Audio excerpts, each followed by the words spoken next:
'allamal Qur'ana wa 'allamah.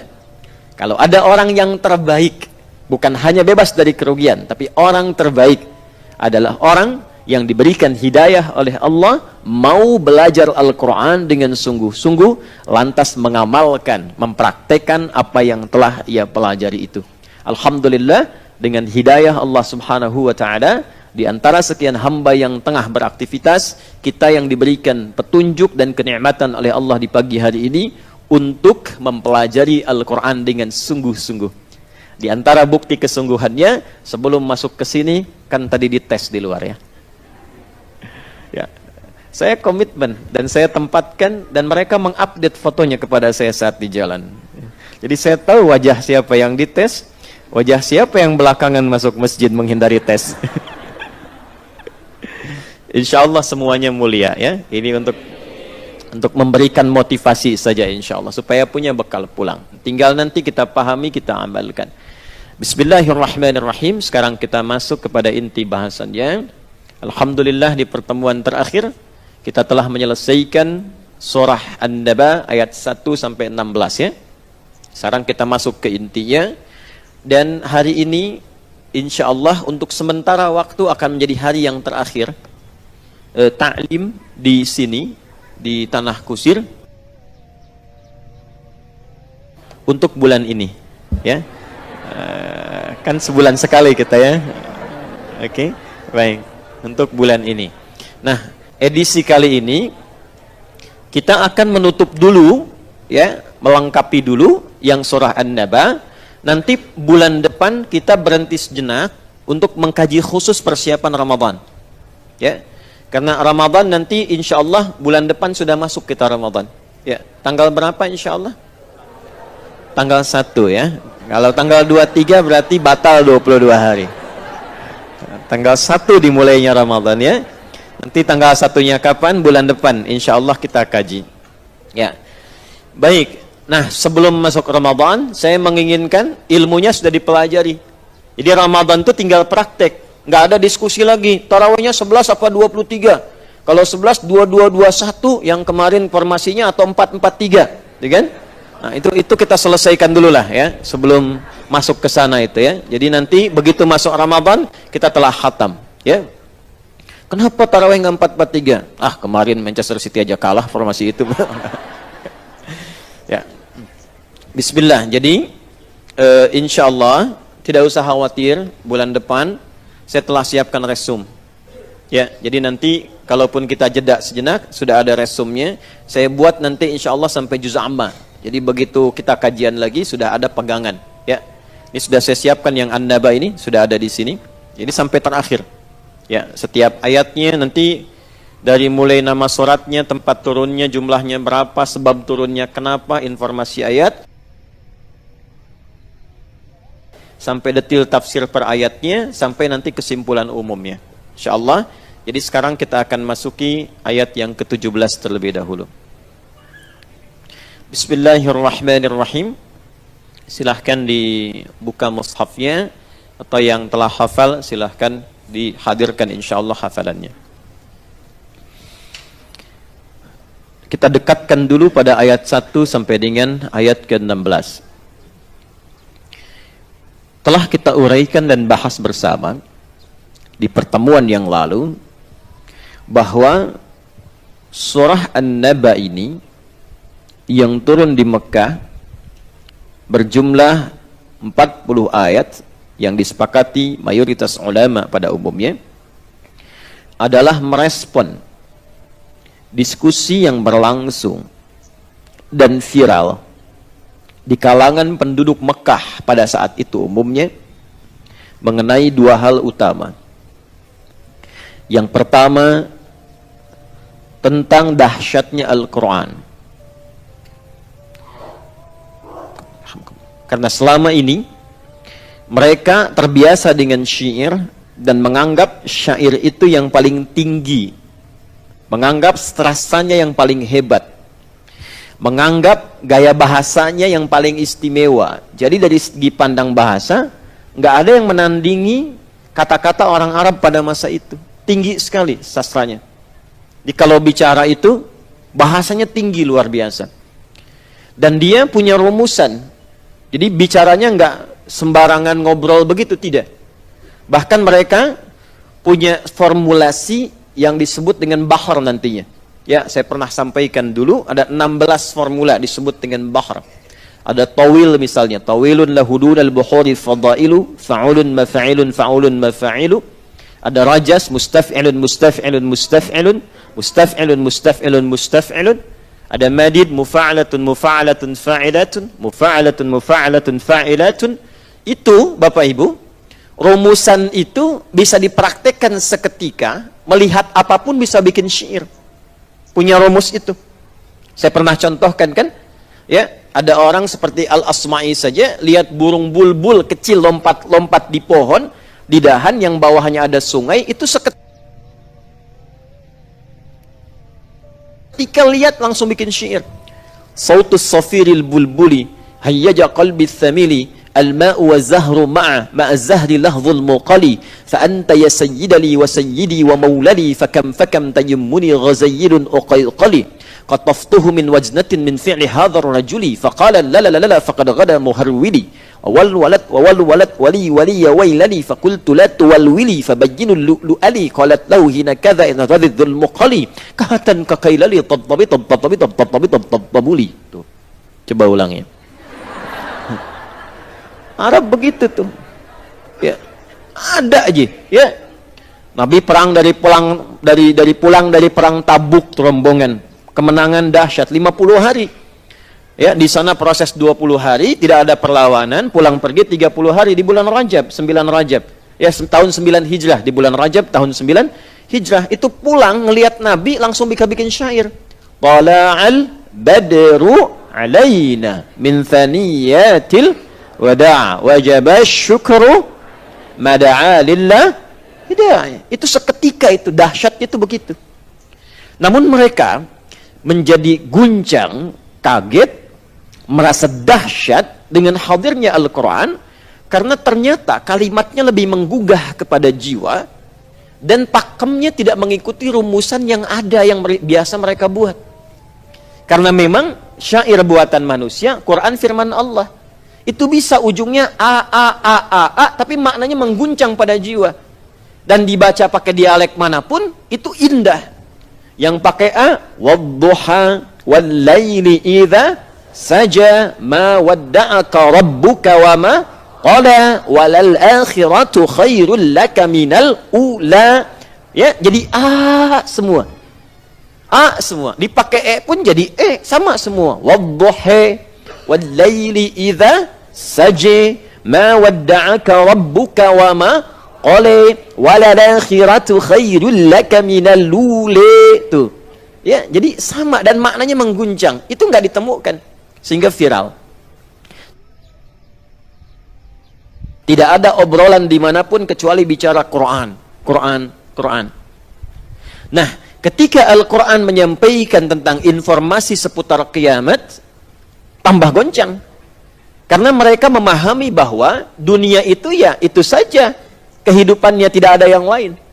Jadi kerja, meninggal. Kan? Beraktivitas, meninggal. Sehingga yang pengen kaya, yang dikumpulkan harta saja. Mumpung masih di dunia, karena setelah meninggal gak ada hidup lagi. Jadi yang pengen punya kedudukan setinggi-tingginya. Mumpung masih di dunia, kalau sudah wafat gak berkuasa lagi. Itulah gambaran yang ada di benak pada masa itu. Jadi kalau ada orang sekarang menggambarkan bahwa mumpung masih di dunia, besok kan belum tentu hidup. Nah itu maaf, terlambat pola pikir begitu. Jahiliyah sudah khatam. Ya, jelas ya. Nah pada saat itulah kemudian muncul berita, informasi dari Al-Quran bahwa kehidupan itu bukan hanya di dunia. Setelah itu ada kehidupan kembali, menghadap kepada Sang Pencipta, diperkenalkan tentang hisab, diperkenalkan tentang dahsyatnya kiamat. Maka virallah mereka berdiskusi, berdebat. Benar enggak nih informasi yang disampaikan oleh Muhammad sallallahu alaihi wasallam? Nyata tidak nih? Atau jangan-jangan ini hanya ilusinya saja? Mereka berdebat, mereka berdiskusi, yang telah kita bahas ini semua di perjumpaan yang lalu dari ayat pertama sampai ayat yang ke. Maka Allah memberikan pelajaran yang pertama, maka seni atau adab dalam berdiskusi disampaikan oleh Al-Quran, hendaklah diskusi itu melahirkan hasil yang positif. Hendaklah diskusi itu dengan argumentasi yang kuat. Hendaklah berdiskusi tidak untuk saling memojokkan, menyalahkan. Hendaklah diskusi itu bukan untuk debat kusir.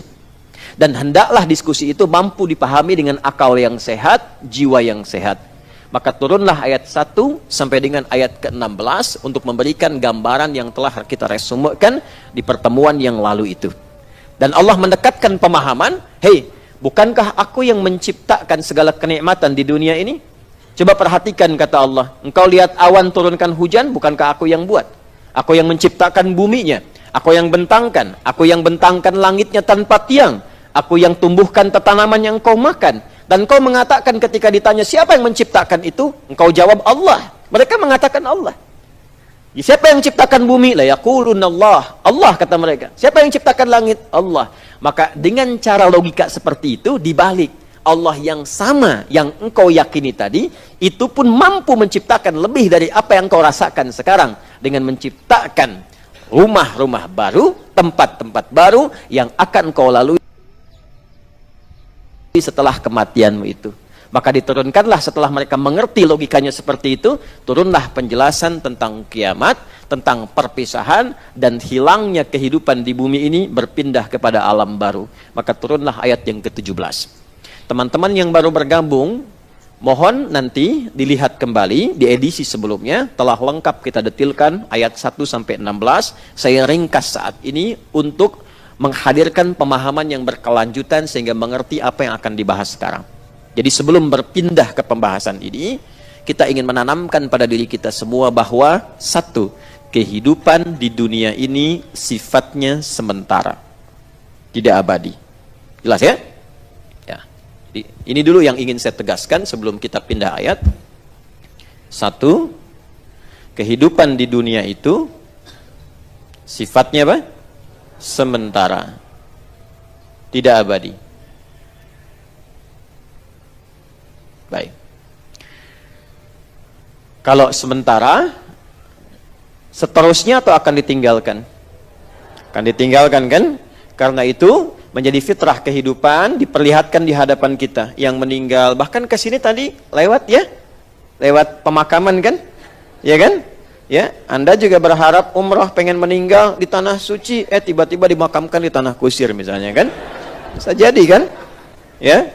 Nah, itu kan diperlihatkan. Jadi meninggal dunia. Lihat kalimatnya, lihat katanya. Telah meninggal dunia. Artinya meninggalkan apa? Dunia kan? Nah, artinya ketika meninggalkan tempat ini akan menuju pada tempat baru. Nah, tahan dulu sebelum ke sini. Kita sempurnakan logikanya dulu. Ini ditampilkan dalam Al-Quran nanti. Ditampilkan semuanya. Nanti kalau sudah masuk ke ayat-ayat berikutnya, kita lihat komprehensivitasnya. Patut bersyukur kita, berbahagia. Islam itu, Anda boleh riset ya. Dan ini logis. Dan ini logis, serta argumentatif ilmiah. Silahkan komparasikan, bandingkan. Dengan keyakinan manapun, dengan kitab manapun. Tidak ada yang menjelaskan dengan detail tentang perjalanan hidup dan apa yang dilaluinya secara detail kecuali Al-Quran. Silahkan dicek penjelasan setiap alam di dunia dijelaskan dari mulai bapak pertama diturunkan, misinya apa, tugasnya apa, waktu yang diberikan sampai dengan kapan, kemudian perjalanan hidupnya seperti apa dibimbing, masalah yang akan dilaluinya bagaimana. Dari kehidupan tunggal personal sampai kehidupan komunal menikah berumah tangga, sampai hidup sosial bertetangga, sampai bepekerjaan, sampai meninggal, sampai setelah meninggal alamnya apa yang akan dihadapi, bagaimana keadaannya, sampai bangkit dari alam itu pindah ke tempat lain bagaimana sampai di ujungnya. Silahkan cek, cuma Al-Quran. Cuma Al-Quran. Nah, ini sekaligus membuktikan bahwa Quran itu bukan karya manusia. Karena kalau karya manusia, dia punya standar kemanusiaan. Terbatas ilmunya, terbatas logikanya, terbatas pemikirannya. Kan yang namanya manusia itu makhluk terbatas kan? Makanya pandangannya terbatas. Coba lihat, Anda memandang saat ini, semakin jauh semakin tak terlihat kan? Mendengar sekarang, semakin frekuensinya di bawah 20 Hz, atau di atas ya, misalnya Ya katakanlah 20.000 misalnya hertz, nggak terdengar kan? Semakin kencang, semakin tak terdengar ya, bising. Semakin kecil, semakin tak terdengar, artinya terbatas. Jadi kalau penglihatannya terbatas, pendengarannya terbatas, kenapa akalnya nggak mau terbatas? Jadi kalau ada sesuatu yang belum dipahami oleh akal, bukan nggak masuk akal, karena Anda terbatas akalnya, maka belum mampu menjangkaunya. Seperti yang tak terlihat itu tak terjangkau, seperti yang tak terdengar, tidak terasa, karena terbatas. Karena itu saat manusia merasa terbatas, maka di titik itulah dia mesti memohon petunjuk kepada yang maha tak terbatas. Itulah sebabnya misal ada doa. Karena ketika manusia mengatakan nggak mungkin, kan Anda langsung berdoa kan? Ya Allah, gitu kan? Tuh. Karena itulah kadang-kadang Allah hadirkan persoalan untuk meyakinkan kita supaya kembali kepada yang maha tanpa batas. Jadi kalau ada orang yang mengatakan nggak mungkin nih, nggak bisa ini, itu tanda pertama yang menunjukkan manusia lemah. Mesti kembali mengingat kita kepada yang maha segalanya. Kadang-kadang dititipkan masalah. Dan indahnya begini Bu, saya berikan rahasia ya di pagi ini, walaupun kita belum mulai. Ini baru mukaddimah. Pak, Ibu, cara Allah itu unik tuh. Kadang kalau dikasih masalah, untuk menyelesaikannya itu ada yang diberikan solusi, ada yang diberikan kekuatan untuk mengatasinya. Jadi Anda saat punya persoalan, tiba-tiba datang langsung solusi, selesai. Tapi ada yang oleh Allah dikuatkan hatinya untuk menjalani itu dengan sempurna. Sehingga muncullah kekuatan baru yang ketika dia memiliki masalah yang lebih besar, sudah tangguh untuk menghadapinya lagi. Maka cara memahami itu, kita harus lihat di petunjuknya. Berbahagialah menjadi muslim, bangga sebagai muslim. Kenapa? Karena semua perjalanan kehidupannya, pedoman hidupnya diterangkan dan diinfokan dengan sempurna. Jadi kalau Anda ingin berkata begini, maaf ya, Bapak Ibu dari rumah mau ke sini Masjid An-Nur ke Tanah Kusir, tapi nggak tahu masjidnya, nyampe nggak? Nyampe, nggak tahu masjidnya. Sehat Ibu? Nyiapin hafalan jadi lupa sarapan ya? Atau kebanyakan makan nasi ya? Nasi itu bahasa Arab nasia ya, nasi itu lupa artinya. Baiknya banyak makan nasi banyak lupa. Nggak, itu bercanda ya. Saya pernah belajar dengan syekh kami Dr. Syihabuddin dalam pelajaran ilmu hadis. Beliau bertanya, ma makna kita wa kita, apa artinya ini dan itu. Kami kompak mengatakan, ya syekh nasina, kami lupa. Maka syekh kami mengatakan, akaltum nasi katsiran fanasitum. Kalian banyak makan nasi maka kalian lupa katanya ya. Karena bahasa Arabnya nasi itu lupa ya, artinya lupa. Tuh, jadi lupa tuh ya. Kembali. Jadi kalau tidak tahu tempatnya nggak mungkin sampai. Sekarang tahu ada tempat tapi nggak tahu rutenya. Sampai nggak? Sulit sekali. Kita butuh informasi. Di mana masjid itu? Seperti apa suasananya? Jam berapa taklimnya dimulai? Di mana posisi yang akan kita capai? Berapa jumlah jamaahnya? Jangan-jangan taklim jam 8, jam 6 sudah ada yang standby. Harap-harap saf depan, tahu-tahu di belakang, gitu kan? Kan nggak mungkin kan kalau tanpa informasi itu kita dapatkan. Nah, sekarang Anda meninggal dunia, setelah itu mau kemana? Berbahagianya jadi muslim, cuma di Quran dijelaskan kalau meninggal, dijelaskan lengkap. Bahkan dari mulai cara meninggalnya. Yang ingin tenang begini caranya, diinfokan. Ya, datangnya maut, Quran surah ketiga, tuh sampai habis spidol tuh. Ya, ayat 185. Kullu nafsi dha'iqatul maut, tuh spidol kena maut tuh, sakaratul maut tuh. Dari yang bawa mautnya juga dijelaskan. Ya, yang bawa mautnya tuh Quran surah 32 ayat 11. Qul yatawaffakum malakul mautil ladzi wukkila bikum. Bukan ini. Ya. Ini. Qul firalkan, katakan Muhammad sallallahu alaihi wasallam, yang bawa maut itu namanya malakul maut. Turun Quran surah ke-32 ayat 11. Lalu bagaimana suasananya? Kalau engkau ingin nyaman, ingin tenang, ya, tenang, enak, pulangnya nyaman, merasakan kedamaian, turun lagi Quran surah ke-89 ayat 27 sampai 30. Ya ayyatuhan nafsul mutmainnah irji'i ila rabbiki radiyatan mardiyah fadkhuli fi ibadi wadkhuli. Pindah kemana nih setelah ini tenang pulang? Pindahnya kemana? Nanti dijelaskan lagi alamnya. Afala ya'lamu idza bu'thira ma fil qubur, ada kubur. Bagaimana suasananya? Nanti turun Quran surah ketiga Ali Imran ayat 169 sampai dengan 172 misalnya. Wala tahsabanna alladhina qutilu fi sabilillahi amwata bal ahya'un 'inda rabbihim yurzaqun farihina bima atahumullahu min fadli wa yastabshiruna billadzina lam yalhaqu bihim min khalfihim alla khaufun 'alaihim wala hum yahzanun, dan seterusnya ayat. Beruntung kita bahagia. Jadi sebelum meninggal itu punya persiapan. Seperti Anda kesini membawa persiapan, kita pun mau pindah tempat bisa bawa persiapan. Gimana supaya nikmat kuburnya? Ya, kan di alam kubur itu tidak ada PLN nanti. Ya, memang gelap tuh. Nah, penerangannya apa? Tokennya diisi dulu dari sekarang tuh. Sebab kalau sudah masuk ke sini nggak berlaku hukum dunia, kan telah meninggalkan dunia. Berarti semua hukum dunia hilang di situ. Selesai. Ya, Anda saja dari Indonesia pergi ke Malaysia, hukum Indonesia nggak berlaku kan? Yang berlaku hukum apa? Malaysia. Dari Malaysia ke Amerika, hilang hukum Amerika. Yang berlaku hukum hilang hukum Malaysia, yang berlaku hukum Amerika. Nah, dari dunia pindah ke alam baru, hilang hukum dunia. Tuh, tuh, betul begitu. Ya, coba bajunya sama nggak ketika pindah itu? Beda, hilang, rusak, hancur. Maka jangan harapkan sama. Apa Anda pikir handphone yang canggih bisa merekam dibawa ke alam kubur berfungsi? Tidak, Joni. Ya, nggak bisa, tetap begitu aja. Ya. Nah, maka kita mesti punya sesuatu. Beruntungnya dalam Islam dijelaskan bagaimana persiapannya.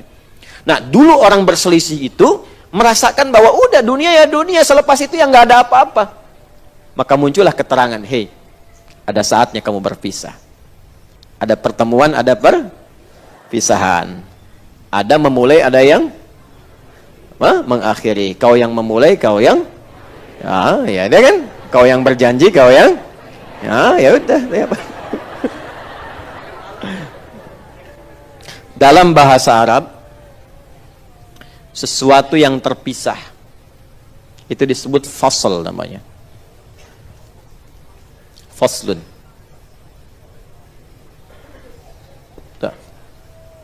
Sudah? Makanya kalau baca kitab, baca buku, bahasa Arab buku itu kitab. Dipisah-pisah. Nih, satu bagian, satu bagian, satu bagian. Itu disebut dengan fasl namanya. Jelas ya? Jadi kalau kita ingin memisahkan bagian tertentu, ini ada bagiannya nih, ini dunia bagiannya. Nanti ada bagian lain setelah dunia. Memisahkan satu bagian dengan bagian lain disebut dengan fasl namanya. Hari ini kita berkumpul di dunia.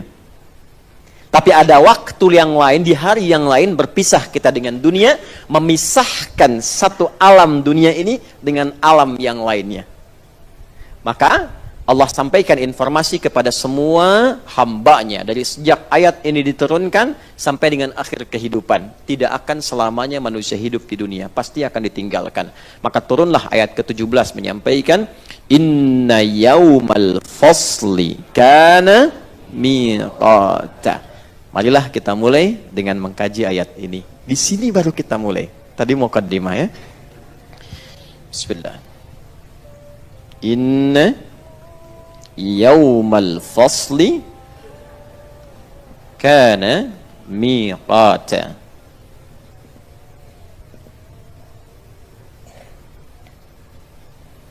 Baik.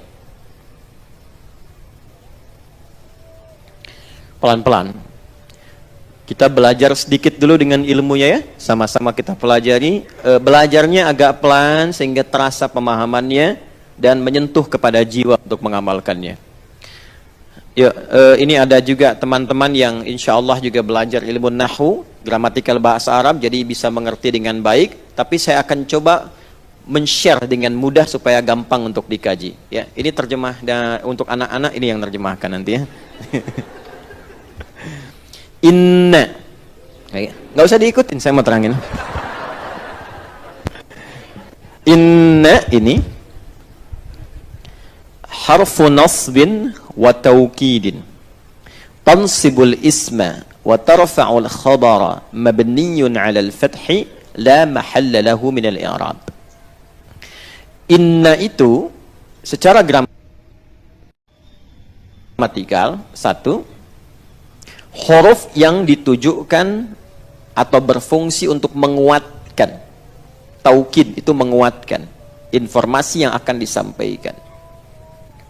Jadi di gaya bahasa Arab itu begini. Kalau ada orang ragu dengan sesuatu informasi, maka kita ingin meyakinkan supaya keraguannya hilang. Salah satu caranya gunakan inna di depannya. Jelas ya? Ustadz Adi akan datang hari ini. Ah, masa sih? Ya, kayaknya belum yakin deh. Maka dikatakan, inna Ustadz Adi sayati al-yaum. Saya tegaskan ya, nih flyernya sudah ada. Nih update-nya di jalan sedang akan datang. Beliau akan datang hari ini. Maka gunakan inna untuk menguatkan. Jelas? Nah, pengertian terbaliknya artinya, kalau Anda baca Al-Quran, disampaikan satu informasi, menggunakan inna berarti ada golongan manusia yang tidak meyakini sempurna. Jadi ada orang-orang yang memang, menganggap kehidupan dunia itu segalanya. Karena itu sibuk dengan dunia. Berangkat gelap, pulang gelap, kumpulkan ini, kumpulkan itu, hitung lagi, hitung lagi. Padahal yang sudah terkumpul pun belum tentu dipakai. Gitu. Maka Allah tegaskan pakai inna, kamu itu akan meninggalkan dunia, kamu akan wafat. Yang kamu kumpulkan ini gak akan bermanfaat untukmu kalau tidak digunakan itu untuk kepentingan esok harimu. Sibuk meninggikan diri, sibuk mencari kedudukan, lupa bahwa banyak aktivitas yang harus dikerjakan untuk persiapan pulang. Gitu. Jadi kalau Quran menggunakan kata inna seakan menyentuh kepada jiwa. Ada orang-orang yang lalai dengan persiapannya sebelum dia berpulang karena disibukkan dengan kegiatan dunia yang sementara. Kalau sibuk itu punya value-nya, nilainya saat yang bersamaan untuk pulang, bagus. Silahkan cari harta yang sebanyak-banyaknya. Gunakan untuk apa? Untuk ibadah. Ya, ibadah itu apa saja? Banyak nilainya. Jangan digambarkan zakat saja. Infak yang umum saja. Anda cari rizki supaya di rumah punya tempat yang nyaman untuk ibadah, punya tempat untuk sholat, punya tempat untuk kajian Quran bersama keluarga. Itu punya nilai positif, plus poinnya. Anda cari harta supaya dapat makanan yang halal, enak dan halal. Ya, coba pilih halal nggak enak, ya, atau enak nggak halal. Ya, saya tahu itu pasti enak dan halal. Itu kan? Jadi ya silahkan cari makanan yang enak dengan cara yang halal, halalan, thayyiban, silahkan senikmat-nikmatnya. Mau beli nasi goreng di Jerman silahkan. Ya nggak dipaksa, jus alpukat diperhatikan, silahkan saja. Ya, halalan, thayyiban, tapi niatkan untuk ibadah, makannya supaya kuat sholat, itu niatnya. Makannya supaya bisa baca Quran energinya, itu niatnya. Lalu gunakan untuk zakat, untuk infak, berbagi dengan sesama, membahagiakan orang tua, keluarga, kerabat, belikan anak-anak pakaian yang membuat dia dekat dengan Allah, menyekolahkan dia di tempat yang mendekatkan dia dengan Allah. Silahkan kumpulkan sebanyak-banyaknya. Bukankah sudah ada Utsman contohnya? Abdurrahman bin Auf. Tapi kalau cuma kumpul lagi, beli sesuatu untuk pamer, capek hidupnya. Beli mobil cuma buat dipanasin doang, lihat, masih ada, balik lagi. Capek hidup begitu. Ya. Beli pakaian cuma buat ditontonin doang, lucu. Ketawa dulu.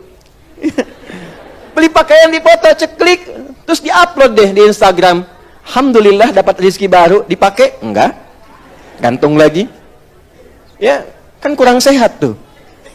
Ya kan? Capek. Jadi tersiksa hidupnya, capek cuman begitu saja. Nah, Allah menegaskan, hidup kamu jangan begitu. Kamu kan tahu akan meninggal. Tapi memang agak aneh nih manusia seperti ini nih. Jadi kalau sudah terakumulasi nafsunya, tertutup nanti akalnya. Jadi akalnya dipakai untuk dunia saja. Jadi kalau ditanya, jawab dia.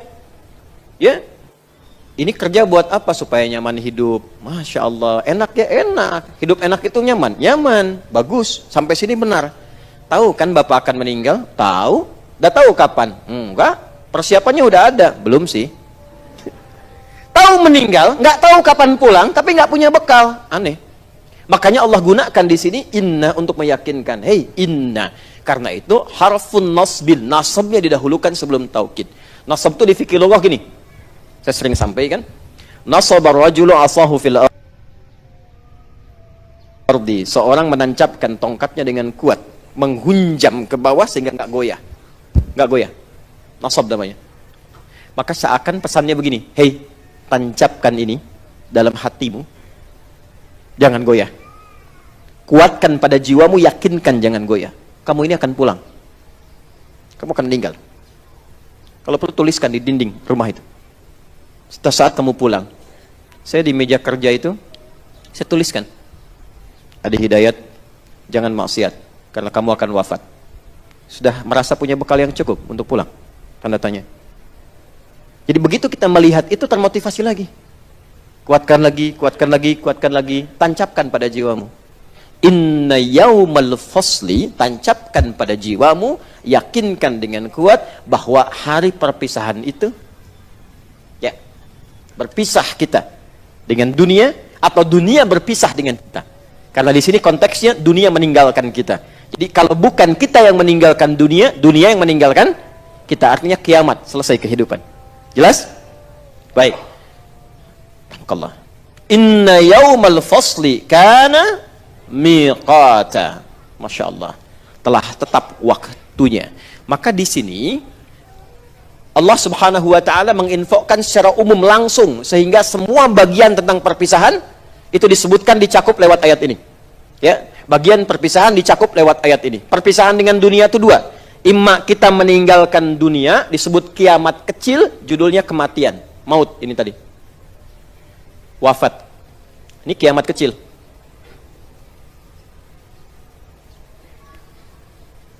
Atau kiamat besar, dunia yang meninggalkan kita, hancurnya dunia. Ya, hancurnya dunia. Sudah? Nah, dua-duanya makna ini dicakup lewat ayat ini dan ditegaskan, mengambil, kalau dalam bahasa Indonesia itu ada namanya sinekdok ya. Belajar bahasa Indonesia ya. Sinekdok, ada sinekdok pas prototo, ada sinekdok totem proparte. Ya, pas prototo itu disebutkan sebagian mewakili keseluruhannya. Kalau sinekdok totem proparte disebutkan keseluruhan mewakili sebagiannya. Di kejuaraan bulu tangkis itu Indonesia mengalahkan Malaysia. Apakah semua orang Indonesia main bulu tangkis di kejuaraan itu? Kan tidak ya, sebagiannya saja ya. Ya, jelas ya? Baik, tapi itu adalah uslub, gaya bahasa untuk menunjukkan, mencakup sebagian tapi disebutkan keseluruhannya untuk menunjukkan kedahsyatannya. Jelas? Nah, ini sama. Disebutkan di ayat ini mencakup peristiwa kiamatnya, hancurnya dunia, berpisah dari satu alam ke alam yang lainnya, tapi saat yang bersamaan diisyaratkan pula di dalamnya hilang semua kehidupan kita, semua meninggal. Ya, tapi intinya adalah ingin menjelaskan, hei, apa yang kamu akan cari akan hancur. Apa yang kamu kejar-kejar selama ini akan meninggalkan engkau. Kalau bukan engkau meninggalkannya, ia yang akan hancur dan engkau kehilangan kesempatan dia. Paham sampai sini? Baik. Ini gambaran umumnya dulu. Sekarang kita detilkan. Jadi yaumal fasli di sini karena diskusinya tentang kiamat, kebangkitan, maka di sini kita spesifikkan pembahasannya ke kiamat. Jelas? Baik kecil ataupun besar. Pelan-pelan. Nanti spesifik yang paling serius kita akan kaji tentang kiamat besarnya. Jelas? Dari mulai banyak yang dibincangkan nanti tentang waktunya, keadaannya. Apakah kalau di Saudi sudah mulai menghijau padangnya itu dekat-dekat ke kiamat ya, sementara di padang aja misalnya kebalik gitu ya, yang hijaunya sudah hilang di sana jadi menghijau. Nah, bagaimana keadaan itu ya Ustadz? Ya, seperti apa tanda-tandanya? Nanti ada dua kondisi yang kita bahas. Sekarang kita mulai dari yang kecil dulu. Pelan-pelan. Kiamat kecil tadi disebut apa? Maut, kematian. Ya. Coba tenang sebentar dulu. Sebentar dulu tenang. Dah. Sekarang dalam hening dan tenang itu rasakan pelan-pelan. Kita sebagai manusia akan meninggal tidak? Tenang dulu ya. Nah, akan meninggal tidak? Ya, kan jawabannya beda kan? Ketika Anda merasakan ketenangan, dari hati itu membimbing, makanya pelan. Iya, gitu. Ya, ada rasa dalam jiwa ya. Nah, orang yang akan meninggal disebut dengan mayyit namanya. Mayyitun. Mayyit. Quran surah 39 misalnya Az-Zumar di ayat ke-30. Innaka mayyitun wa innahum mayyitun. Muhammad sallallahu alaihi wasallam, engkau pun rasul yang paling mulia, pasti meninggal. Apalagi mereka yang bukan rasul, meninggal juga. Tuh, CM tuh. Calon meninggal. Ya, sama dengan saya itu. Calon meninggal, semua akan meninggal. Nah, kalau sudah meninggal, maka tasdidnya hilang. Menjadi maitun namanya. Hilang tasdidnya. Yuk kita gambarkan begini, agak cepat ya. Biar saya aja ngapus gak apa-apa. Udah biasa. Udah berapa tahun saya begini ya. Masya Allah. Semoga Allah berikan hidayah. Nih, mulainya dari sini. Maitun. Ya. Menuju maitun. Ya. Nih. Kalau mayit masih ada tasydid. Kalau kita mengkaji ilmu bahasa dengan dalam sekali, kita akan temukan keindahan Al-Quran. Misal, tasydid itu kan gambaran penyatuan. Dua huruf disatukan, yang satu mati, satu hidup. Asalnya begini, mim, ya-nya mati, kemudian ya hidup, yitun. Ya. Yang hidup dengan mati disatukan, pakai tasydid gambarannya. Ya, ketika kita dicipta, itu fisiknya dulu. Belum ada kehidupan, baru ditiupkan roh unsur kehidupan. Ketika menyatu, baru hidup.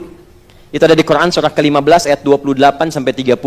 Wa idh qala rabbuka lil malaikati inni khaliqum basyara min salsalim min hama'im masnun fa idza sawaituhu, fisiknya belum ada kehidupan. Ya. Pertemuan spermatozoa dengan ovum berproses, belum ada rohnya, baru nyatu. Nanti usia 4 bulan baru ditiupkan roh.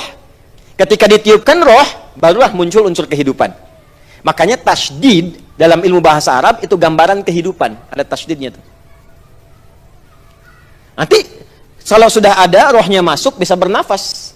Ya, wa nafsi wa ma sawwaha fa alhamaha fujuraha wa taqwaha. Mulai bernafas unsur kehidupan. Maka ketika diambil nafasnya diambil, tasydidnya diambil tuh, nafasnya. Ya, diambil, ditarik. Tarik tasydidnya, ini agak dalam sekali bahasanya, tarik nafasnya. Sehingga hilang nafasnya, hilang unsur kehidupannya. Siapa yang bawa nafas itu? Maut namanya. Turunlah Quran surah ketiga ayat 185. Kullu nafsin dha'iqatul maut. Dibawa nafasnya, ya, lewat maut. Yang bawa maut namanya malakul maut. Turun Quran surah ke-32 tadi ayat 11. Qul yatawaffakum malakul mautil ladzi wukkila bikum. Jelas? Maka hilang tasydidnya, tinggal ini bulatan. Kalau bulat ini di tajwid disebut apa namanya?